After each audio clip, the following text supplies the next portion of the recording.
जी, तो आज का लेक्चर है प्रिपरेशंस ऑफ अल्केन्स। हम सबसे पहले क्रैकिंग देखेंगे। क्रैकिंग का मतलब क्या होता है? तोड़ना, किसी भी चीज़ को ब्रेक डाउन कर देना, वो कहलाता है क्रैकिंग।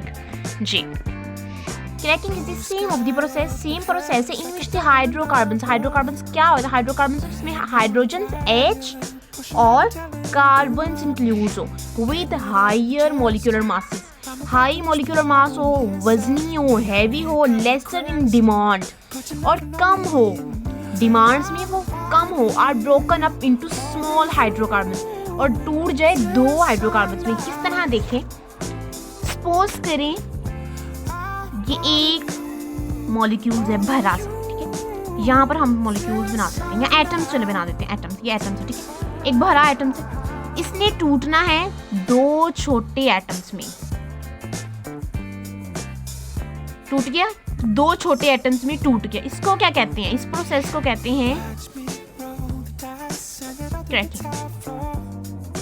एक बड़ा मॉलिक्यूल दो छोटे मॉलिक्यूल्स में टूट गया, यही कहा गया यहाँ पर कि broken up into smaller hydrocarbons which are more in demand, जो कि डिमांड से ज्यादा है। This is done by heating. ये काम किसकी वजह से होता है? हीटिंग प्रोसेस में होता है। The hydrocarbons at high temperature in the presence of catalyst, catalysts की मौजूदगी में होता है और टेम्परेचर इसका हाई होता है। ये बात आपने याद रखनी है, शॉर्ट क्वेश्चंस में बहुत इंपॉर्टेंट है। नेक्स्ट देखें, फ्रैक्शनल डिस्टिलेशंस ऑफ पेट्रोलियम। पेट्रोलियम की फ्रैक्शनल डिस्टिलेशंस गिव्स नेफ्था, हमें क्या देती है? नेफ्था, विच कंसिस्ट, जो कि मुश्तमिल होती है of a mixture of liquid के मिक्सचर के, हाइड्रोकार्बन्स लिक्विड्स के मिक्सचर पर मुश्तमिल होती है। It is then heated at around 500 centigrade. Heat इसकी कितनी होनी चाहिए?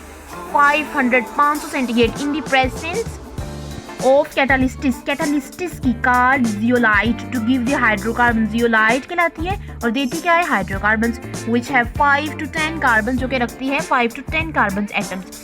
जी, अब ये का रिएक्शन देखें, नेफ्था है ये,